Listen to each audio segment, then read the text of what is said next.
Okay, good afternoon, everyone.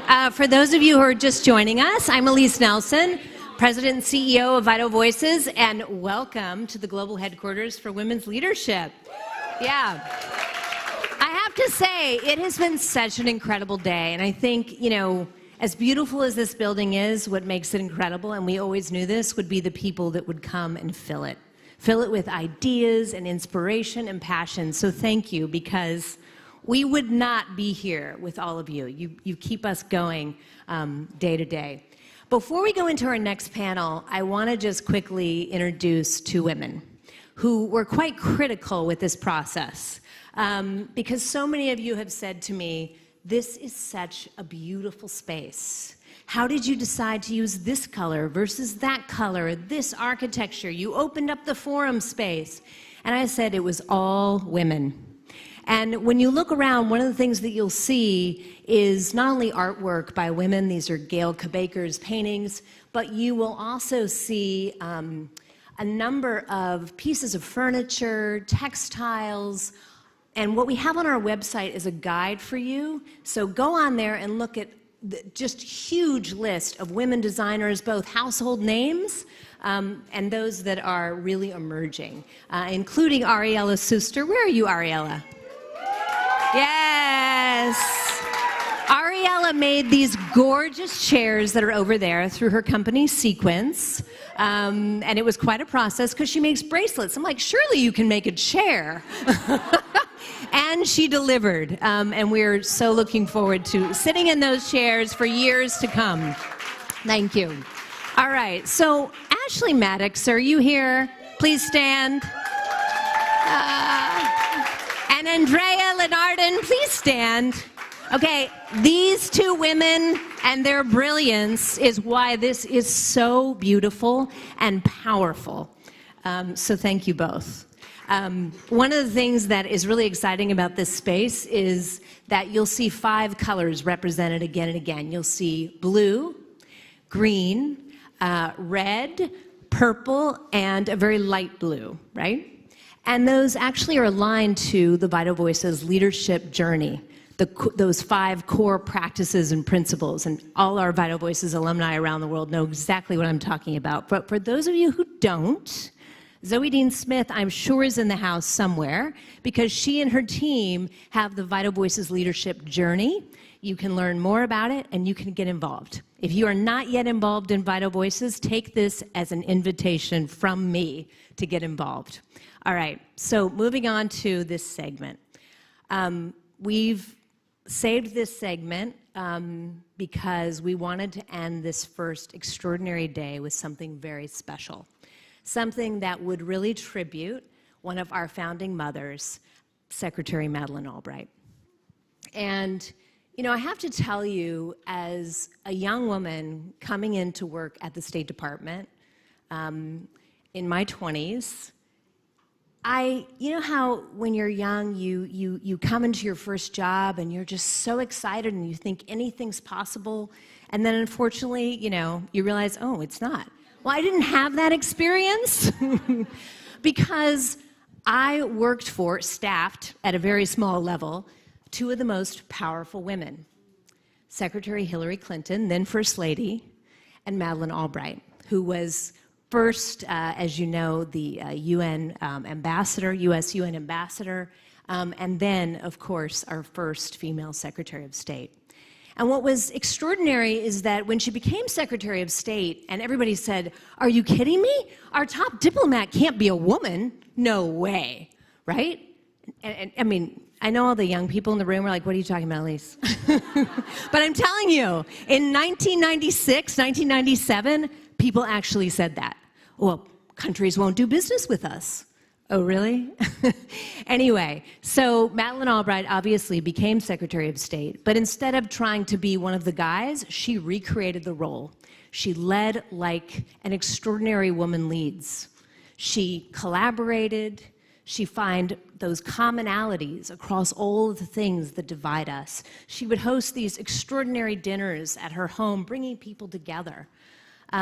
She really did redefine leadership at such an early time. And one of the things that's so powerful, and if you take the Leadership Journey course, you'll see is that there are these 5 core ways in which women lead. And that difference that they bring is deeply, deeply needed in our world today. So one of the greatest lessons we've learned, certainly from Secretary Albright, but also from women leaders from Northern Ireland to Somalia to Liberia, is this ability to cross lines that divide us, to find commonality, put ego aside for the betterment of their families and their communities. And that's what this next segment is about.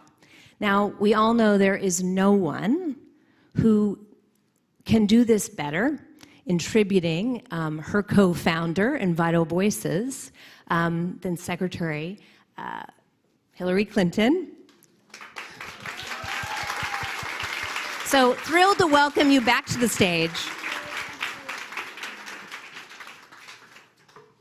Well, we are about to have another terrific panel, but before we do, I just wanted to say a few words about one of our co-founders and a dear, dear friend to many of us, and that was Madeleine Albright.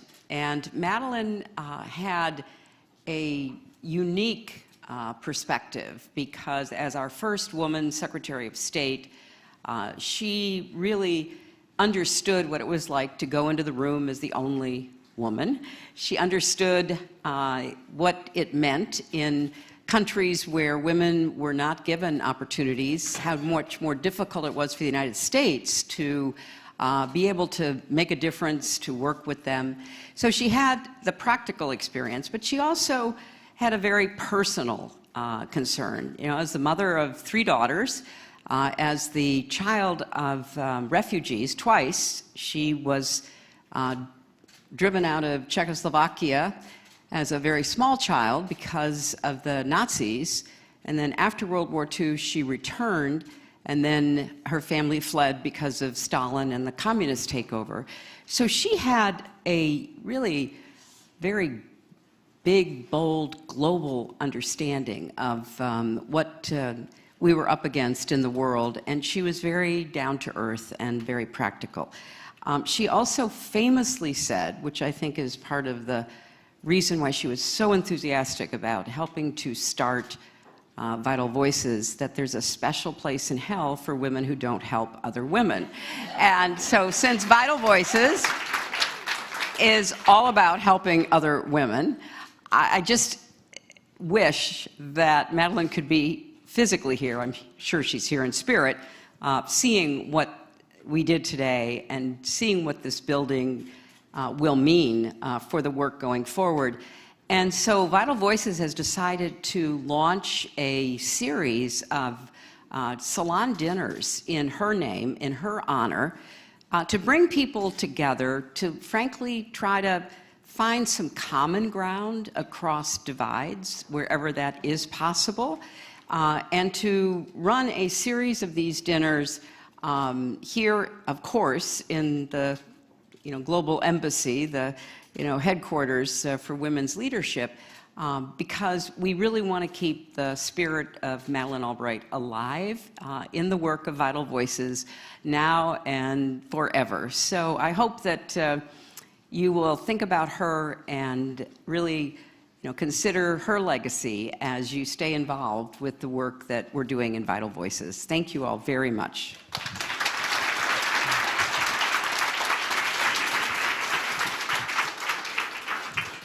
Great, wonderful. Oop, gotta get away from that. So for our next panel, we have an extraordinary group of women who are joining us from around the world. But first, from right here in Washington, D.C. and New York, we have the U.S. Senator from New York, Kristen Gillibrand.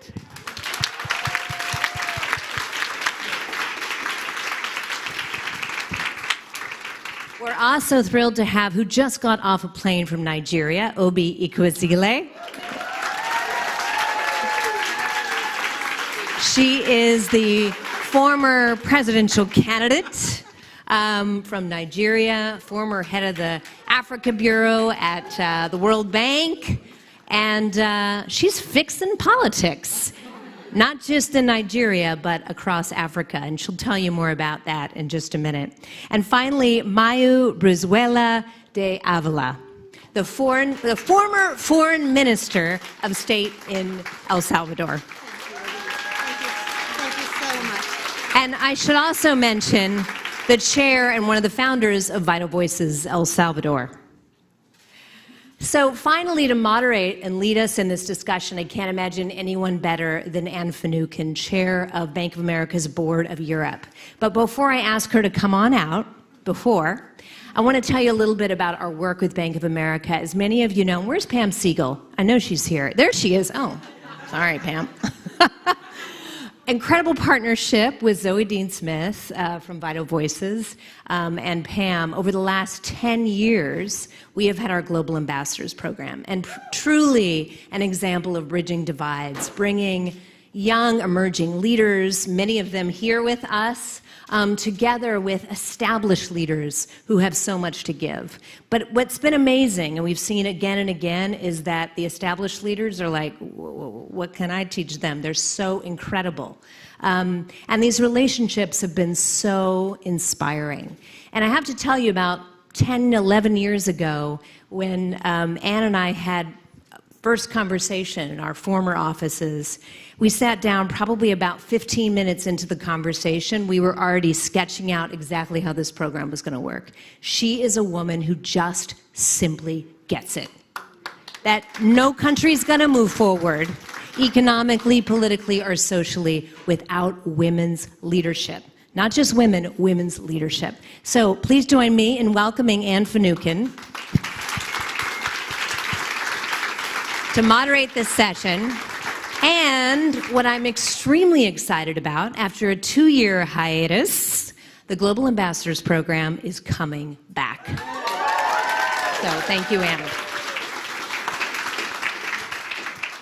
Well, thank you, Elise. You know, I see mentees and mentors from that Global Ambassadors Program, whether it was in Haiti or India or Singapore. A woman from Beirut is here with us. It's just... I'm so glad we're bringing it back. Anyway, good afternoon, everybody. And with this august panel, I want to get right to it.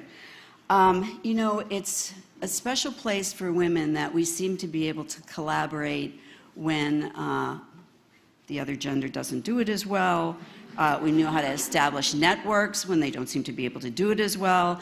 And we do seem to be able to transcend someone's office or their rank or cultural difference, as Obi tried to teach me how to say her last name backstage. And you'd think with a name like Finucane, I might be able to do something with it, but anyway. But something has stayed with me all these years since Global Ambassadors Program, that the mentees were so special, that the mentors learned as much from them as the mentees. And I think that's something that we want to take away. Personally inspired by these women that have had such hardship, and yet they soldier on when so many others might not. And we are looking at such a situation right now in Ukraine and maybe here on our own shores. So I'll just leave it at that. So let's start with, if I can, Madam Secretary, we're going to start by talking about what you just spoke about, which is Madeleine Albright and the kind of effect that she had on you in your work, first as she was the first woman, female Secretary of State, the work that you combined together, soldiered on with in terms of making women's issues a priority. So often we were not, you know, as in Hamilton, I want to be in the room where it happens, except that we were not in the room where it happens, but it was happening to us. So I'd love for you to talk about those early days. Yeah, sure. And, you know, when you said we want to be in the room where it happened, immediately flashed into my head a time when Madeleine and I were in the Czech Republic, and she was, at that time, Secretary of State. I was First Lady. We were on an official visit to the country, and there were some things we needed to talk about, and there was literally no place that we could go in private to have the conversation about the meetings that were upcoming. until we said, let's go to the ladies' room. So we had a very high level, extraordinary meeting standing in the ladies' room in Prague.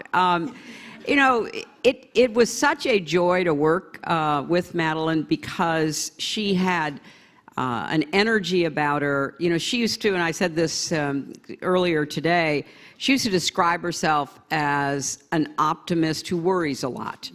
And I love that because you've got to remain optimistic, which she did literally until the end of her life. The last conversation that I had with her, just 2 or so weeks before she passed away, of course I wanted to know. I'd heard, I knew she'd been sick. She was very private about it, didn't want to really talk about it. So she basically just said, look, we have so many other things to talk about. And then she launched in talking about Ukraine. Because, of course, she, coming from the former Soviet Union, coming from what was then Czechoslovakia, having met Putin, as I have, she understood how that mind works in terms of being the bully and trying to demand and force people into submission, whether it's in an individual meeting or in invading a country. We one time spent an enormous amount of energy laughing about our meetings with Putin because, you got to laugh or you cry, right? Because, she famously met with him when she was Secretary of State and described him as reptilian, right? Then we famously had a former president who said he could look into his eyes and see his soul. And then I said, he's a former KGB agent. By definition, he doesn't have a soul.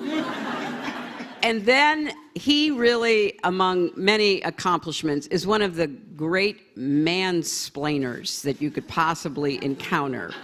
And it is, remarkable that somebody with his worldview has wreaked so much damage in so many places. But that's what bullies do when they're not stopped. And one thing that Madeline always understood is how you had to stop a bully. And the final story I'll tell you is that early on, in the first term of my husband's presidency, she was constantly saying, we're going to have to do something about the Balkans because it's not going to get better on its own. It's not going to stop. Milosevic is on a rampage, and he's going to try to reconstitute the old Yugoslavia, and it's going to be a terrible ethnic cleansing of the, Bosnian Muslims, the Bosniaks, and then later what they tried to do to the Kosovars. And she said it over and over and over again. And, if you're in these high-level discussions, obviously the military is there, the intelligence people are there, the State Department people, everybody's there. And they're all saying, well, but the Europeans are not doing anything. How do we go do something? And, Madeline's response always was, because we're America. We have to do something, and we have to bring other people along to do it. And I remember that so well because she really had not just a feeling, but lived experience about how important it was to stand up to bullies and how important it was to do so by representing your best values and trying to bring other people along with you. So I'm going to miss her a lot personally, but I'm also going to really miss her very clear voice that cut through a lot of static to basically say, no, they're bullies. They're cowards. They have to be stopped. They're hurting people. They're causing damage. Stop them now. And I think that's important for us to remember because we're certainly seeing a lot of that in the world today. Thank you. Wow.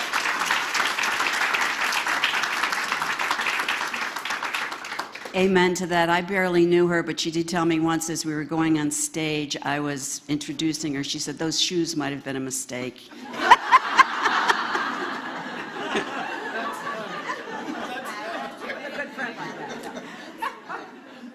Mayu, you had the pleasure of being a colleague of Secretary Albright as the El Salvador's Minister of Foreign Affairs, both of you, the first women in those positions.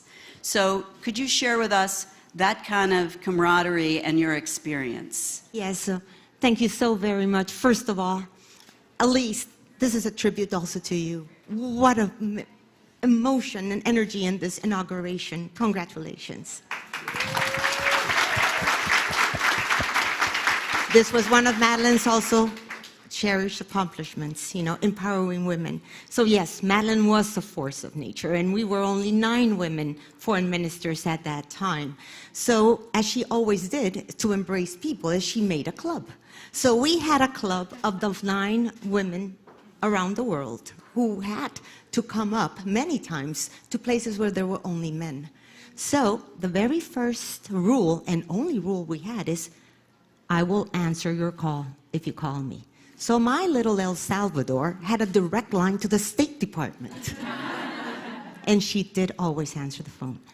When we met, you know, for the very first time, the club, where did she take us? Because I also want to make a tribute to this place where I say we feel so much energy. She convened us at the Morgan Library in New York. What a beautiful onset where we had a private dinner, the 9 of us, and we just shared for hours. And then that sharing just proves again, because she did slight head-on arguments. And she was always looking to sit down and talk things through. That's the way she was. And I think those are the lessons we have to continue to have from her. But she would be able to speak to anyone. I walked the Medina in Marrakesh with her, where she would be immediately recognized, and the vendors would be starting shouting her name and running beside just to get a selfie with her. But then, a day after, we would be in Versailles, and then speaking to the Minister of Defense in France. You know, and with that same, she would always have control of the room. So I learned from her how to interrupt, you know, which is one of her big lessons, but you have to have your facts. Because as women, sometimes we don't know when to take the stage. When is it that we are able to speak? But she said, have your rights, have your facts right, Mayu. Make it worthwhile that they will want to listen to you again. So I do want also to share with you that she loved to explore all the ways that she could get her goals done. And back then, in 1999, the internet was just starting. So she invited me to host the very first internet bilateral. So Madeline, being true Madeline, she just didn't do it, see, as the State Department, you know, and have all security and things like that. No, she flew over to Yahoo's headquarters, and where, with its founders, she sat there, and I was connected in El Salvador, and we held the first ever U.S. bilateral internet meeting way before Zoom was even there. But you can see then how she was so committed to getting things done. And she engaged both in public and private dialogues, you know, influencing.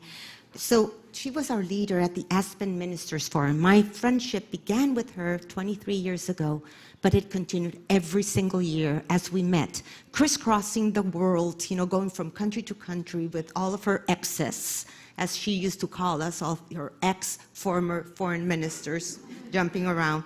But we were not only doing any type of tourism, we were truly immersed in this diverse global dialogue for a more peaceful international community. And so we were there analyzing, she had us analyzing, you know, Truman's legacy. We went to Kansas City, Missouri, and then she would take us all the way to information disorder, you know, in the global realm. So Madeline was a person who used her position and power to advance women and girls. Long before it became prevalent, I know that she was advanced by Hillary, who pushed for her candidacy to be that very first female U.S. Secretary, and that is women helping women. So she was mentored in a way by you, and then she became mentor for so many of us. So she used to say, advancing and empowering women is not just the right thing to do, but the smart thing to do. And that very last time I saw her was in January. And what we did is to be virtually in her beloved Wellesley College, where we were engaged for a week with the Wellesley's Albright Institute Fellows, who were cultivating, this understanding of how Madeleine would be managing global affairs. So again, they say that in diplomacy there is no friendship, only interests. But she proved to me that that is not necessarily true, because she was my colleague, but she became a model, a mentor, and a friend to me. Thank you.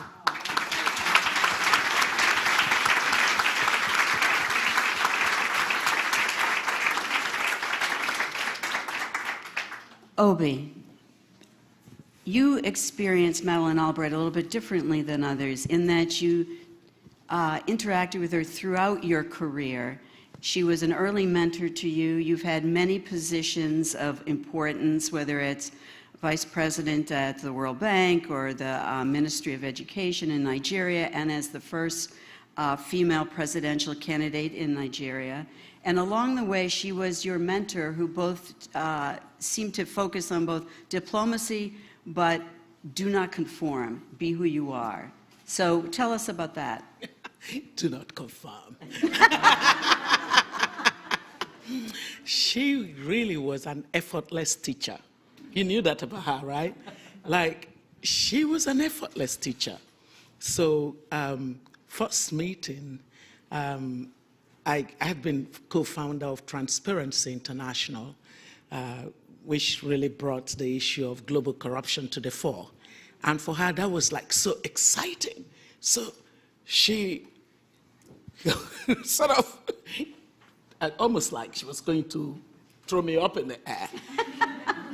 That's really great that you co-founded this organization. We have to kick out all the corrupt people. And that was just so beautiful, because I was very young at this time. We founded Transparency International in the early 90s. And then it followed me through, because we constantly met, and she would say to me, African women are going to deliver Africa. Every time I see you, I have that confidence.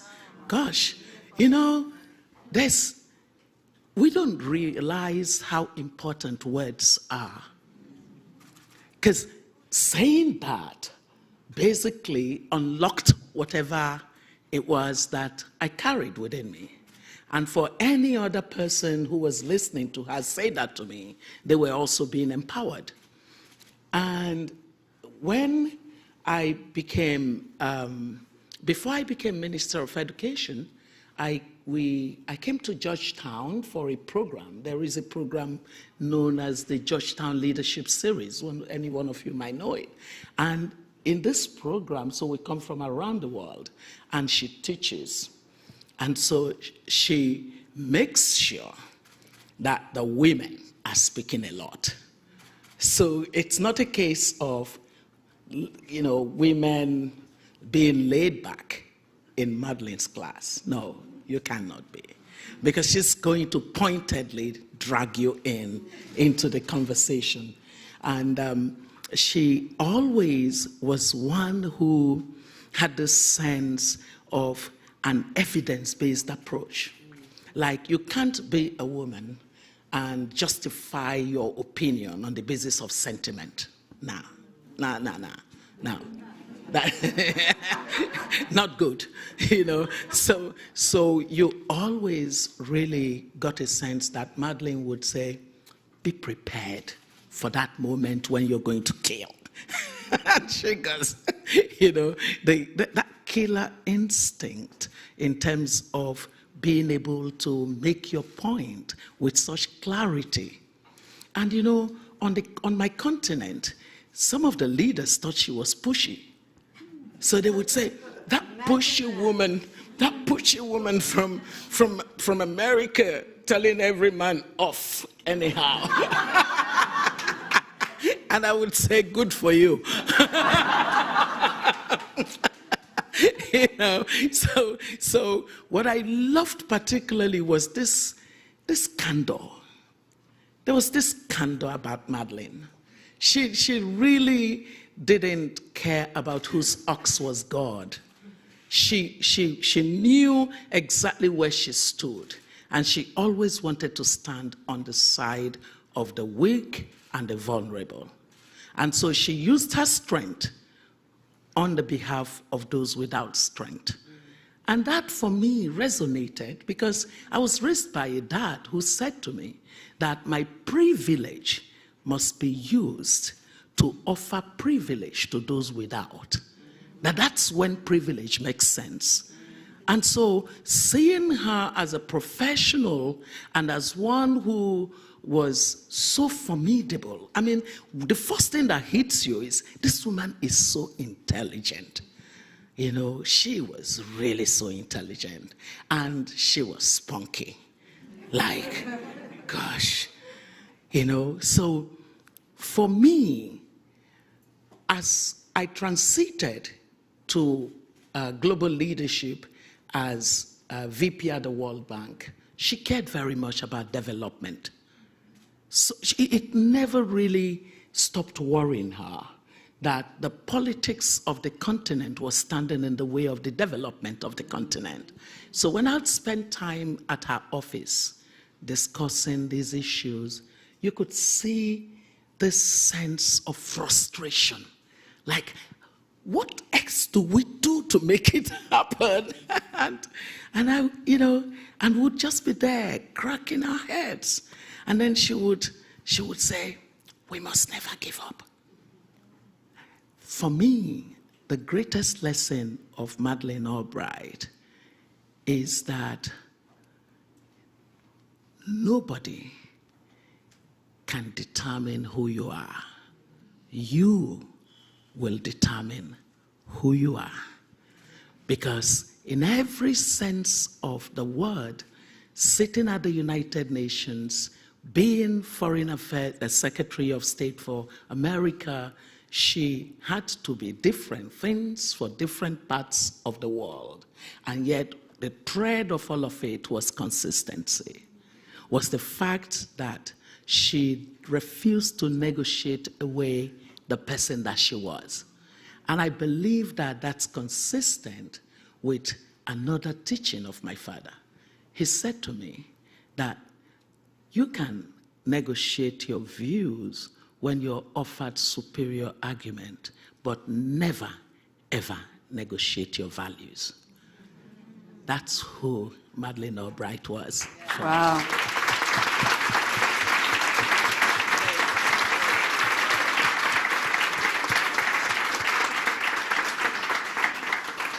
Well, let's pay it forward a little bit. And Kirsten, Senator Gillibrand, there is, I don't know if it's legend or research that says that female politicians can collaborate better than males, and God help us, I hope that's true.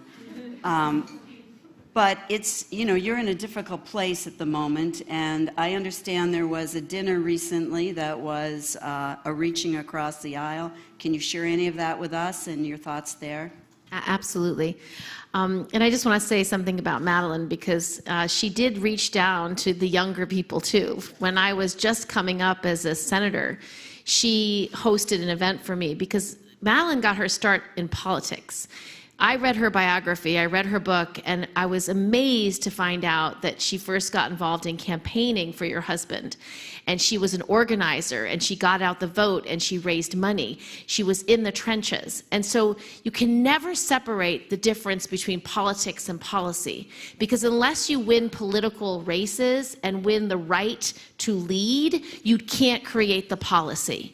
And what I loved about Madeleine is she never misunderstood this. She knew she was the smartest person in the room. She knew she had the best ideas. She knew she could solve any problem, but she knew in order to have that right and that privilege, she needed to fight for it. She knew it would never be given, because it is never given. Power is never given freely.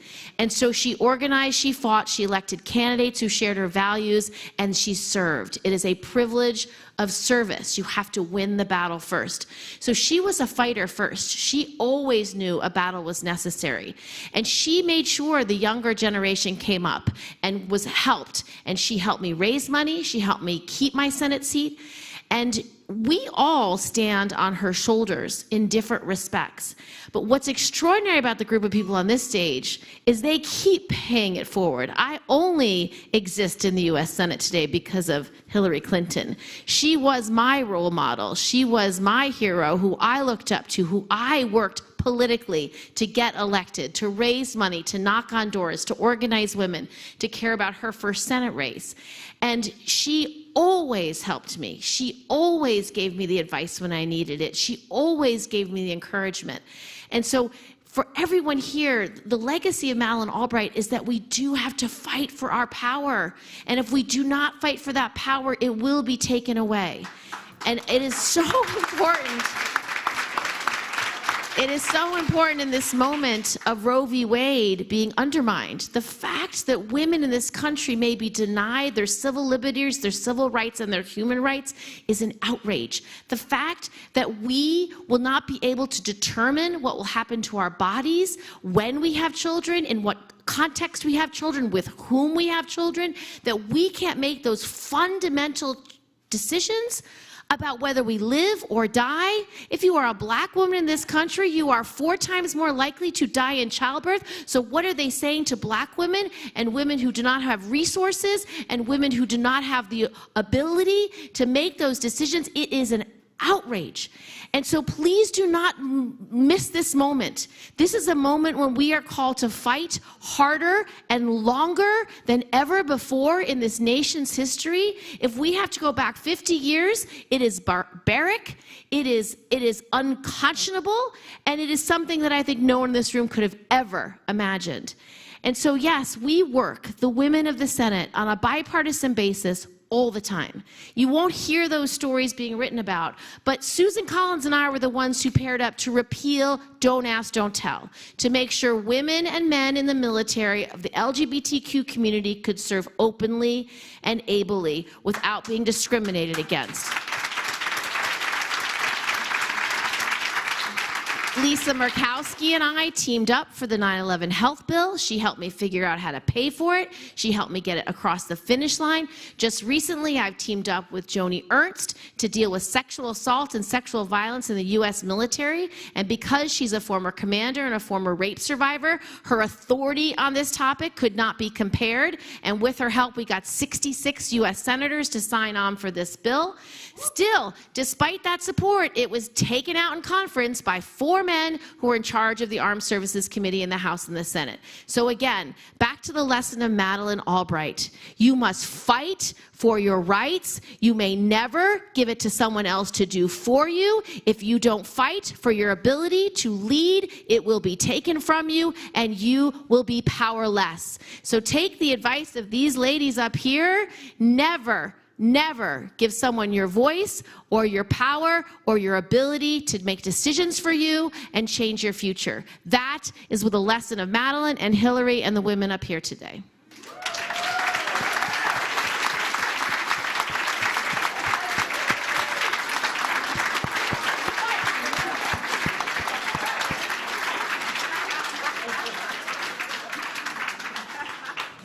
Tell us what you really think.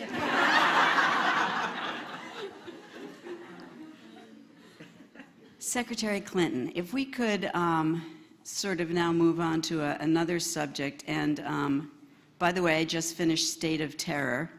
State of Terror is her novel, and for many women can't sleep at night, read it, and you really won't be able to sleep. But let's talk a little bit about collaboration, bridging divide in real time.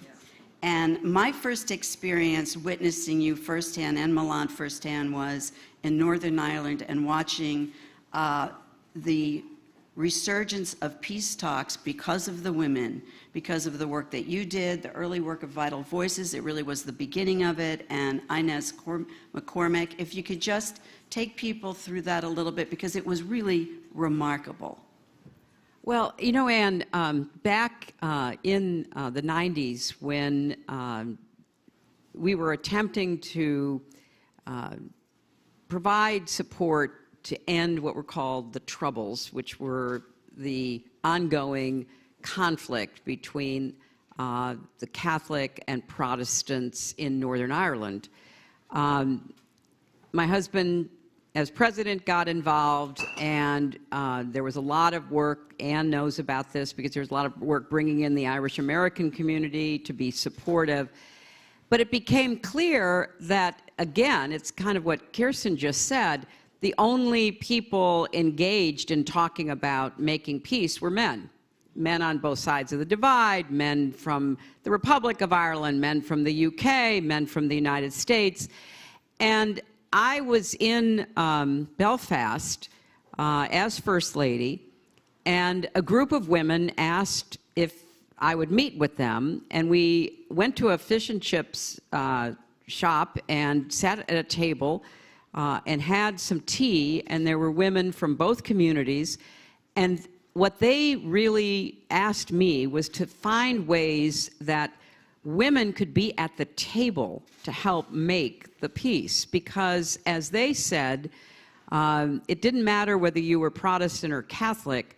You were anxious until your husband came home from work, because you didn't know if he'd be ambushed or something would happen to him. You were anxious when your son went out with his friends at night and stayed up until he was home safe. And so listening to these women, and one of them, the person who had convened the meeting, was this amazing woman named Inez McCormick, who had been involved in the labor movement in Northern Ireland. And so she was used to organizing, and she was trying to figure out how to organize across these sectarian lines. So thanks to Vital Voices, and if you go into the gallery down on the first floor, there's a big poster of this event that Vital Voices sponsored in Belfast. I was one of the featured speakers, along with a wonderful woman named Mo Molam, who was what was called the United Kingdom Secretary for Northern Ireland. She was the highest ranking British official in Northern Ireland, and she and I were the conveners of this. And so we met in the beautiful Waterside Convention Center in Belfast, and there were far more people, far more women who came than we'd expected. And a lot of the men from both sides of the divide were sitting there with their arms crossed, looking very skeptical. And so we knew the stakes were really high, and we had a series of smaller meetings that we broke the big group into, and we sat around tables in that conference center. And it was just remarkable, because after a few minutes of, frankly, silence, one woman would say what she was afraid about. And then another woman would look across the table and say, "That scares me too." And they began to talk.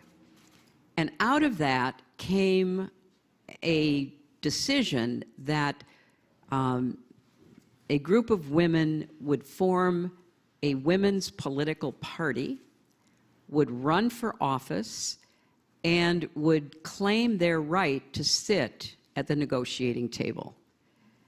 And that's exactly what happened.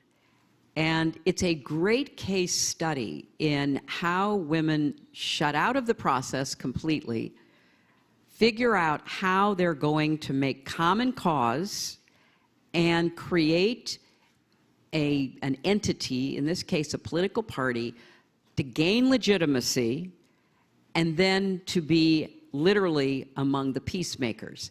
it was really hard. One of the leaders, Monica McWilliams, has just written her autobiography, and she writes about how much abuse and ridicule and contempt she and the other women had to put up with. But when the peace talks actually started, mediated by former Senator George Mitchell that my husband appointed, women were at the table. And women often were the ones who would keep the process going, because the Women's Party, unlike the other representatives, was a mixed party of both Catholics and Protestants. The others sitting at the table represented one view or the other. And oftentimes when there was about to be, yet another collapse of the talks, the women would make the rounds trying to persuade the men to go back to the table. It was a critically important role for Vital Voices, and it was one of the very first efforts we made, Elise, to try to actually go into a conflict area and bring people together and then encourage them to do what only they could do, because we were supporters. We were not, the actors in this. They had to be that. But Anne, it was just an amazing experience, and a lot of progress was made. I mean, the women had this great line when they would be abused at public events. They'd be standing up, running for office, or speaking about the peace process, and they'd be heckled and jeered, and they would say something along the lines of, we're going to end the era of the dinosaurs. And I love that, because we've got a lot of our own dinosaurs. Any country does. I mean, as you with your work on transparency know, we got a lot of dinosaurs. And they never gave up and they never gave in. And they were part of making history. And obviously, you have to keep at it. There's lots of challenges right now. But we're going to go on 25 years for the Good Friday Peace Agreement next spring. And fingers crossed, it will still be, fully operational, and there will still be peace and security in Northern Ireland. And Vital Voices played a really vital role.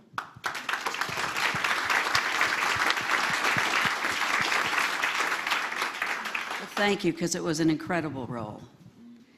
Obi, you have had a real turn at demonstrating, bridging divides, leading in a different way, whether it is running for the president of your country or in the movement, the Boko Haram stealing of young women, the Bring Back Our Girls movement. It was 219 young women. And in your work in Transparency International. I have not been to every country in Africa, but I've been to a fair amount. And there is no more electric nation than Nigeria, rich in resources, but incredibly complicated. And that you would have the energy, let alone the will to try to lead as you have and to continue your efforts. Talk to us about that, because you have to lead differently. Yeah. What's the point in saying that women should lead if it is not to lead differently? I loved what you said, Madam Senator, about policy and politics. That was my story. I didn't want to hear anything about politics. Like, really. It was customary for us that because we practice the presidential system of government, so you don't have to have gone through elections in order to emerge in cabinet as, part of cabinet, as in the parliamentary system of government, like what they do in the UK. You likely would have been elected before you'd be a minister. But in the presidential system, the president could ignore some of his party officials and party members and appoint technocrats to office. So I was one of those kinds of people, a few of us, that were appointed without any kind of political affiliation. And so the rule, however, was that you'd become the leader of the party once you became a minister, the leader of the party for your state. And when the people from my state came to me, I said, if you don't get out of here, like, don't even call me. Don't mention my name when you're having your discussions on politics. I said, I came as a technocrat, and I'm just going to solve the problems that I came to solve. That was a big mistake. Because many years after, I spent 6.5 years in government, did different versions of reforms across, the public procurement system was corruption infested. I was the one that led the reform of it, brought transparency to the oil and gas sector through the Nigeria Extractive Industries Transparency Initiative, was Minister of Minerals and then Minister of Education, and was a core member of the Presidential Economic Team. And then a member of this sectoral reform team for our power sector, which was a problematic sector. Why am I saying all of this? I'm saying all of this because it was the realm of policy that I enjoyed. And so I didn't want to have anything to do with politics. But that was a big mistake, because many years, not many years, just a few years after leaving office, it turns out that politics trumps policy. Politics trumps policy completely, because all it took was for a new set of politicians to come, and they just went, ha, ha, ha, ha, ha, and just began to ruin everything. So women, if we really care about ourselves, we've got to leverage our number to get politics to reflect the issues that matter to us. And so, having learnt my lesson the hard way, especially when I saw how 2 consecutive administrations of different parties treated the matter of Chibok girls who had been abducted the same way, I was so disillusioned. You know how much time you spent on the issue with us. I was so disillusioned. I thought to myself, no, this cannot be right. What's the essence of being political leaders when things that matter to the poor doesn't concern you? If these girls were the children of the elite in my society, I would not have needed to lay down everything of my life and to face their issue for the years that I was on the streets. I abandoned everything, literally, and just spent my days on the street crying for rescue for these girls. And when through that process, I got to the point where I said, wow, it's the politics, stupid. It is. And so I decided I would run for office. And I became a candidate, not just an aspirant, which was formidable. Because normally, for you to eventually be a candidate, it takes a lot. So I was a candidate. But 3 weeks into the election, I had to step down. What was it that happened? A bunch of lousy male politicians in the party that I was running on were going to go the usual way of, wanting me to negotiate my values. And I said, no, not even the possibility of becoming president of Nigeria would make me spit on the grave of my father. No, I will not. And so I stepped down from running for president. So I went away for my balcony moment to go and research. And my dear friend, Alice, she was such an encouragement. So I went away to Berlin, spent time, and did a research called Fix Politics. And the findings of the research basically say that when the politics is structurally dysfunctional, there is no band-aid to fix it. You have to structurally fix it. And there are three critical pillars that you have to work on. You have to work on emerging and engaged and then empowered electorate. Very informed, engaged, and powerfully influencing political outcomes. And then you have to build a new genre of political leaders. You must invest. You have to be deliberate. It's not enough to say women go into politics. It doesn't happen that way. We have to be very deliberate, strategic, intentional. We have to find the women. We have to train the women. We have to prepare them with the resources behind them to do this. And then the regulatory political context within which politics happens needs to be reformed. That's where the voice of women, very important. You have to mobilize that. So we call this the triangular pillars of democracy. Set up the school of politics, policy, and governance. And already we have graduated 160 people, trained on a different curriculum to prepare them for the kind of leadership that would transform nation. And we have about 157 in the second class. It's an 11-month program. 157 in the class of 2022. Class of 2023 is already in the admission process. I just had to fix politics.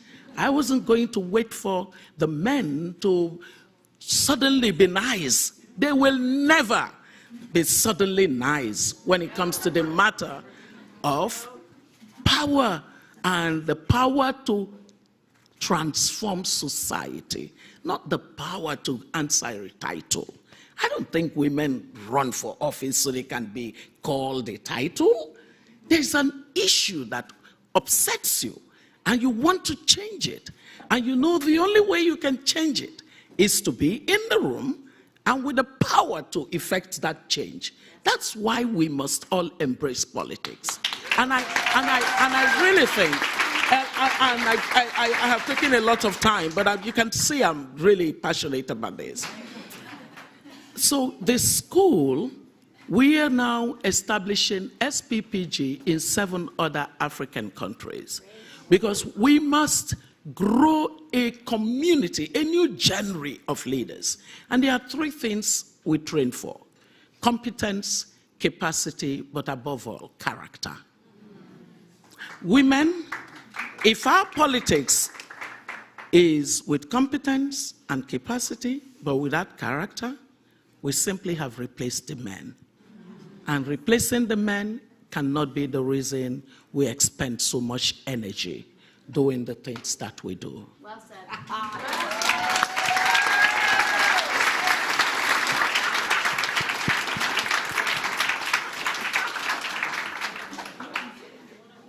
Are you running now? Don't look at me. Wow. Senator Gillibrand, we are short on time, but I do want to take the opportunity to ask you, you are leading in the Senate. You have a big agenda.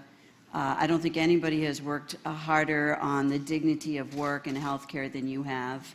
I personally experienced this one morning at a breakfast. It was after a fundraiser, and I was going through what Bank of America was doing for women in the company, and our head of Human Resources is here, Sherry Bronstein, who's a great leader. But I was going through it, and I took a break, and I was expecting kind of a little applause.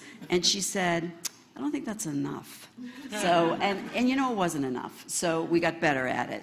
Anyway, would just like to, this is where you're leading, and you have to lead differently. Talk to us about that. So I just want to amplify your message. So I also had an aha moment in 2013 when it was the first time the percentage of women in Congress went down. It was the first time that we had a vote on the House floor during a Democratic presidency, a Democratic female speaker, that would have taken away women's rights for reproductive care with their own money, which was the Stupak Amendment. And I was just shocked that there was no response from America's women. There was many emails that went out, all the women's rights groups had a fit, but no real response from everyday women. There wasn't the outrage that I feel today, felt then, but I saw things going in all the wrong direction. So I did what you said. I organized women. I created a political action committee called Off the Sidelines. I started raising money for candidates all across the country. We, in the last 8 years, have raised over $10 million just for women candidates, $2 million for women of color. And then we created giving circles, which are basically like book clubs all across the country, and they've raised an additional $22 million. So all in, over $20 million just for women. Now, money matters, but there's a corruption in our system, and that's what you're talking about. The corruption in our system is money in politics. And you need to know that the reason why you can't have common sense gun reform is because of the NRA and the money they spend in campaigns. The reason why we can't take on the fossil fuel industry is because the amount of money that these industries throw into campaigns.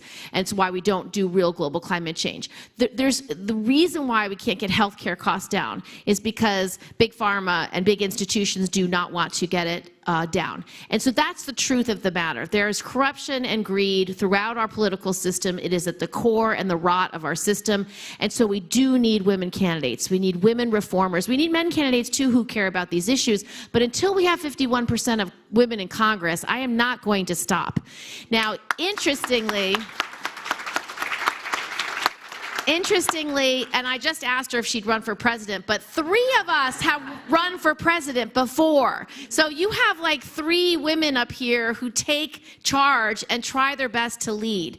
Now, Hillary got much farther than I will ever get, and she still is the greatest female candidate we've ever had. But the truth is,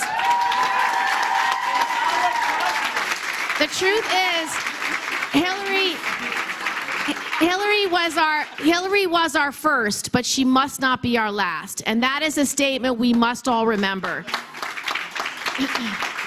And last, don't fall into the trap. And I was in a conversation with 2 elected leaders just a couple of days ago, talking about the next presidential. Well, we really need a white man. Are you kidding me? Do we really? We have a great one, our president, but just when you talk about who should our next set of candidates be, no, it doesn't need to be a white man every time. It really doesn't. And so for whether you are organizing in your business, whether you're organizing in your community, we need more women leaders, period, because our values, our voices, our views matter. They are different than those who are in charge too often, and if we do not fight for that voice, that seat at the table, we are the ones who will lose. I remember Hillary said that to me when I was a young, 27 young woman sitting in the back of a big room like this. She looked out and she pointed her finger and she said, "Women," she said, "look, decisions are being made every day in Washington. And if you don't like the decisions that are made and you don't get involved, you have no one to blame but yourself." Those words are as important today as they were then. They got me off the sidelines. It's why I ultimately ran for Congress. And so I hope this room has a lot of future candidates, policymakers, CEOs, and women in charge.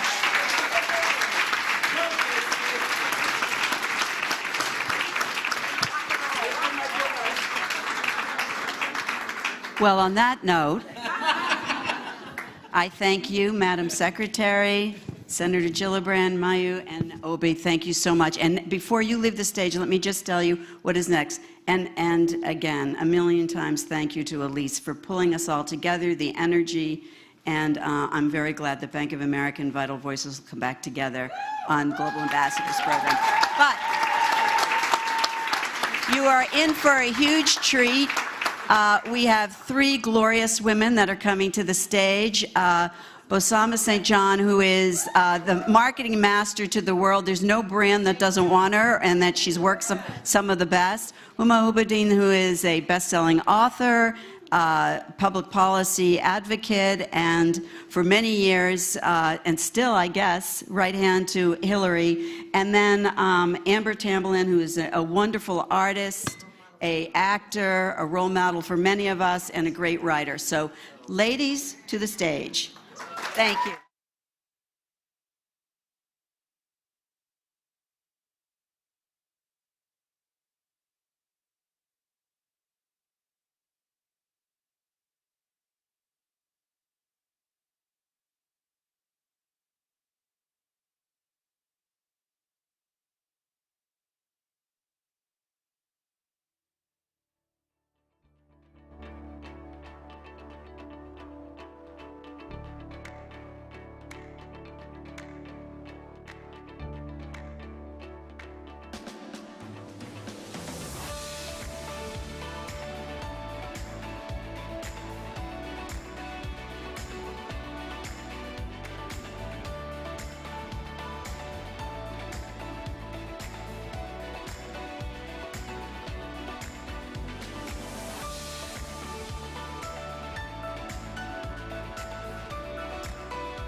I know it's, oh, there it is. Hello, hello, hello. Hi, everybody. Hello, hello. Thank you all for being here with us today. I would like to just start with a little chant, if you will join me. Can everybody stand up? Yes. Thank you. On the count of 3, I want everyone to say, as loud as you fucking can, we are not going back. 1, 2, 3. We are not going back. Thank you, that's it. You may be seated. Sometimes we just need to stand up. In more ways than one. My name is Amber Tamblyn. I am an author, a writer, an activist. I'm so honored to be here with you today. I'm also so honored to follow that inspiring panel that was just absolutely incredible. I am joined here by my wonderful sisters in fashion, in brilliance, in excellence across the board. Huma Abedin, as you know, is a best-selling author. If you have not read her book, it is an extraordinary story about her life. It is always also a story about sisterhood, both in politics and in real life. It is one of my favorite books that I read this last year. She's also, of course, the former chief of staff, current still? No, yeah. She's many things to the Secretary Hillary Clinton. And of course, Bo St. James, who is here with us today, who is a marketing genius and a fashion icon and my new best friend. We were back there, we pulled out some chairs, and then we took a photo, and we thought, like, well, this could be a show. This could be like a podcast, but you can't see our clothes, so that doesn't really help. Anyway, we're here to talk about bridging divides. We're here because of Vital Voices. We are here to talk about the necessary and important steps that each of us take in our lives in order to carve out space for our own individual voices, but to make sure that part of our daily practice and our daily lives of what we do is the inclusion of other women to get where they need to go, to be able to succeed in their own lives. So I think I just want to start, Bose, with you maybe talking a little bit about your journey from a woman to a marketing genius who has just done so many different things, to finding even your own fashion. I think that's so much a part of what makes you so inspiring to women everywhere. Tell us about your journey. Oh, wow. Well, first of all, I'm so excited. I mean, the energy in this room, I mean, you feel it, right? It just, gosh, it's like, it's so inspiring. You know, I was also inspired earlier today when, you know, we were talking, or there was the conversation around sometimes being the one and only in rooms. I have found that to be perhaps sometimes a defining part of my journey. You know, and what a sadness that is, right? To be the one and only, that that is still a thing. It really is. And because of that, I think very much like many women, many of you in this room, we look at whatever industry we're in, we look at who is successful, right? And you try to model yourself around that success. Or you find someone that you're like, that person is doing it the way I would want to do it. You try to model yourself. Well, there weren't a lot of people in business, and look, as was said, I've been in a lot of places. I mean, look, a lot, okay? I was at Spike DDB, worked at Spike Lee, at PepsiCo, at Apple, Beats, Uber, Endeavor. I just left Netflix. I mean, I've been around, okay? Round the way girl over here. But the thing is that when I looked at any of those companies, the folks who were running them didn't look anything like me, of course.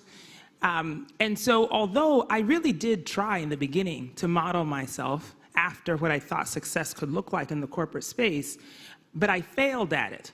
And in that failure, I found myself. Because what I found was that even when I tried, and by the way, it wasn't superficial only, right? It's not just in the way that you dress, although thank you for my fashionista comment. You're welcome. Because I really did try to put on the gray suit. I really did. I look terrible in it, by the way. Gray is not my color. And but I wasn't just in the clothes. It's like, in my ideas. I wanted to think like them because I thought, well, if I think like them, then I can guess what they're going to say, and then perhaps I can do the thing they're doing. Or I tried to speak like them. And so I would not tell my own story. I hid it because I am Ghanaian by DNA and by, yes, okay. We got a Nigerian too right here. Okay, yes, exactly. But I would hide my version of the story because, again, I didn't want to seem like the outcast, the outlier, the one who wasn't like everybody else. And in doing that, I lost pieces of myself. I found that I was not as brilliant because I am brilliant, okay? And I was not as creative, And when I failed at trying to be like the people who were successful, it is when I was able to really not care about what they thought, and therefore bring the fullness of myself to every situation. And then the miracle happened, which is that my own story actually is very powerful. It is very important. And therefore, if mine is, so is yours. And in so doing, I've been able then to encourage other women, whether on my teams, well, now on Instagram, or any place else where I can have a platform to also bring their stories forward. I love that. We talk about the journey it takes, bridging divides in the world and with other communities of women, being in conversation and in community and in activism and work with them. But that is also a personal struggle, which is what I hear you talk about, the work that it takes for self-recognition, the work that it takes to not let yourself be boxed into a small space in the way that other people see you, and to take that chance on yourself and say, this is who I am, authentically.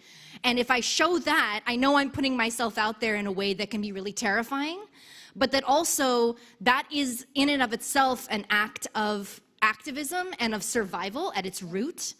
And I think that that's a theme that was really on the panel before us too, that I really loved about putting yourself out there now in this moment. But I think it was Kristen Gillibrand who said, we've got to do it, we can't just do it now, but we have to do it longer. We have to be sustainable in the way that we are showing up in these moments. Huma, I'm so interested in your story and your journey because we've all felt like your story was Secretary Clinton's story and that they're so married and tied together. And after reading your book and getting to know you so much, you have such an extraordinary life's journey growing up in Saudi Arabia and then coming here and working for the secretary and just leading such an extraordinary life. Can you tell us about the decision to write a book and to talk about not just your personal life, but just what you wanted for yourself in the world and what you wanted for other women around you? Well, first of all, I'm definitely having one of those moments presently where I don't actually believe I'm on this stage in conversation with these two women. You belong on this stage. preceding the panel that just came before us, but I have to confess, I think I have cried 2 or 3 times today, and with some of you. And in part because I just feel as though this amalgamation of emotions that those of us who, I'm so privileged to be on the board of Vital Voices. I also don't want to date myself, but Elise Nelson and I were interns together in the Clinton White House in 1996. And if I ever thought in 26 years would be sitting on the stage, I wouldn't have believed you. So to our board chair, Kate James, to everybody on the team, the volunteers, I cannot believe we're standing in this building because it seemed like a fiction sort of our imagination, and here we are. And in part, to your question, Amber, I did choose to write my story, my journey, my memoir, and it's called, for those of you who haven't heard about it or don't know about it, it's called Both and, A Life in Many Worlds. And I wrote and I chose that title. It's usually the first question I'm asked when I talk about the book. It's because I do feel as though we're increasingly living in an either-or world. Just watch what's happening. I mean, for me, I feel a little bit as though that trauma started last summer with those of us who are privileged to be involved with helping with some of the Afghan evacuations on the tail end of the pandemic, and then obviously the war in Ukraine, and then the news 2 days ago that you heard a very passionate dialogue about before we got up on this stage. The idea of having a physical building, I think, is now actually more important than ever before. I love that there's the digital sort of element as well, because that's just the world we live in. You can't participate in this world if you are not engaging in the digital space. But to have this space forces you to be in conversation with people and welcomes you into conversations you might not otherwise have. And for somebody like me, a daughter of immigrants, an Indian father, a Pakistani mother, came to this country on Fulbright scholarships in the 1960s. And I was born in Michigan. And when I was 2, my father was diagnosed with renal failure, and he was told he had 5 to 10 years and to get his affairs in order. And one of the first lines I wrote as I sat to write my book was that my father was told he was dying, and so he went out and he lived. And 2 months later, we moved to Saudi Arabia, and that is where I grew up. And my entire childhood, that is how I engaged with the world. My 10-year-old son, a few months ago, said to me, I said, Jordan, I want to take you to Asia. We haven't been to Asia. And he says, Mommy, there are a lot of tsunamis in Asia. I don't know if we should go to Asia. And I recognize that he's learned this because he's watched this on YouTube, whatever video. And I looked back at him and I said, Jordan, when I was your age, I was privileged to be walking the streets of Jakarta and Tokyo and Seoul. And I made a promise to myself that I was going to immediately change how I approached my son's engagement in the world. So when I've gone on these book tours, he came to India with me, he came to Abu Dhabi with me, and loved it, just sort of being a person, a human in this world. And it is one of the greatest joys I've had in sharing my story, because I am somebody, when I walked into the White House, I mean, both to the point that you're making, there were not a lot of people who looked like me. I'm so proud that Romana is here and now works here at Vital Voices. And she was in the Obama administration. She worked at the National Security Council. She's a brilliant, brilliant policy mind. And, but when I walked into the White House, there were not a lot of people who looked like me, and did not, people didn't know what fasting for Ramadan was. They didn't know, certainly there weren't a lot of people speaking Arabic. And I think the confidence that I had been given from my parents to walk in spaces and places and just be who you are, your authentic self, and you will be accepted. And I think that's something we've chosen to do. Now, it does not mean I didn't suffer from imposter syndrome. I certainly have. And I think for me, I had to go through extreme trauma to realize what I was made of. And, my father always told me a good life is a balanced life, and I never had balance in my life. I was married to work. And it's the one thing I always say to young people now. which is find balance in your life. And so here I am. This is a big part of my finding a balance in life, being in community, and no disrespect to any of the men in the room, but to be in community with women, and women who I see as mentors and friends, and they've helped me through some of my darkest times. And so to be in all this turmoil and to feel hopeful and excited that's a pretty special place to be. And angry, because I think you're going to ask me the anger. Angry, yes. I feel like after these last couple of days too, we're sort of angrenized. We're in the combination of angry and organized, right? That's going to be our statement for this next year or so as we go for the long haul. Talk a little bit more about, both of you, about that community of sisterhood, especially coming from places as being the firsts, being women in your positions who had to deal with a lot and still would come out on the other side forever changed because of perhaps maybe the women in your circles, the women that you were able to mentor, the feeling of camaraderie and the feeling of having some sort of connection, whether we get to meet each other, whether we get to talk face to face, but that we're all sort of existing in this room together, going through our own individual growth and pain and suffering and joy. Can you just talk a little bit about what that value means to you and has meant to you over the years to bring you to where you are now? Maybe there is a particular person that has influenced you that you love. It could be a family member or a friend, but then also just sort of the network, the circles that have been around you through these years. You know, before I answer that, I just want to go back to Huma's book because it is truly extraordinary. I had the privilege of reading it, being in conversation with Huma when she was on tour. I think you're still on tour, right? Okay, good, because you should always be on tour. No, she really should. She's so phenomenal. But I really encourage you to get it, buy it. You know, go on right now and just go ahead and buy it. Because what I found extraordinary is that I'm a storyteller, you know, by profession. And I know the power of stories, that they influence people to do something, right? You can convince anybody to do anything just because of the story you tell about the thing. But what I found in the pages of your book was a connection that I didn't even know was there. You know, on paper, we're nothing alike, right? People would look at us and say, these two don't have anything in common. I cannot tell you how many lines I marked and circled and said, oh, I got to talk to her about this, and I got to talk to her about that, because I found myself in your pages. And so I really encourage you to do that, as well as get other women's books too. You know, because we'll find ourselves in those pages. And perhaps that's the beginning of the answer, you know, about what this journey has been like for me. On Tuesday, I was inducted into the Marketing Hall of Fame. And, oh, okay. Thank you. I mean, okay, that was the lesser point. But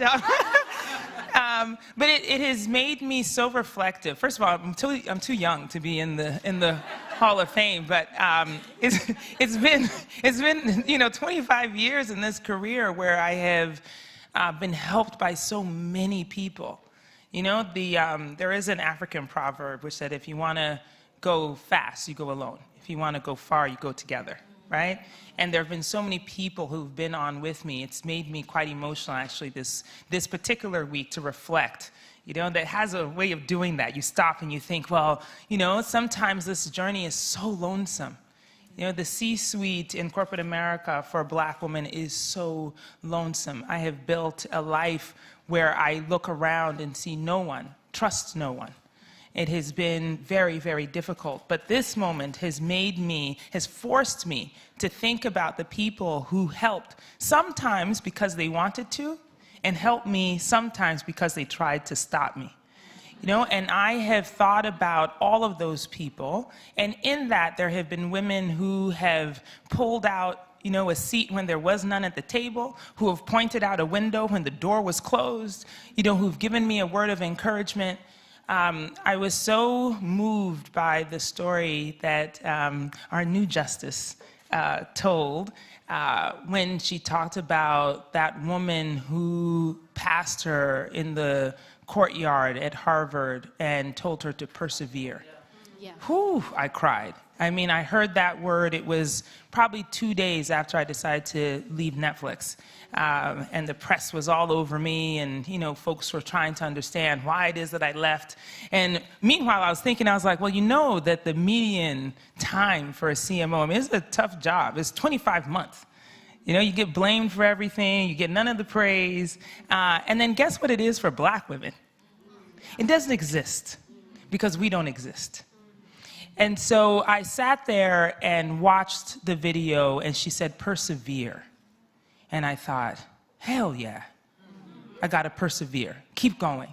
Because there are other women who are not just coming behind me, but who are aside of me, who are in front of me. And if I persevere, if I continue on, so will they. I do it for my daughter, who's over there. She's almost 13 years old. And she is going to persevere as well, because we all are. And I do it for my mom and for my aunt, who are also over there, because they also persevere. And so perhaps that's the thought about sisterhood today as I sit here and I think about the journey and I think about how much more there is also left to go. That we as a sisterhood persevere in spite of and because of.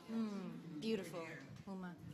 Oh, I don't know that I can top that. Amen. I wanted to say amen to everything Bo's just said. And the only thing I'll add to that is the notion of what a mentor can do for you. I mean, for me, it started with my mother, the sacrifices that she made, raising 4 children with a terminally ill husband. And I always say my mother created, you know, she aided and abetted this illusion that we had a normal life and we didn't. And she did that while working full time and, you know, cooking hot meals every day. And so I am really where I am in thanks to my mother in some ways that I'll never be able to even put into words what that means to me. And then to land in Hillary land. Milan is here. Maybe Milan's here. Maybe she's not here. But Milan Verveer was my first boss.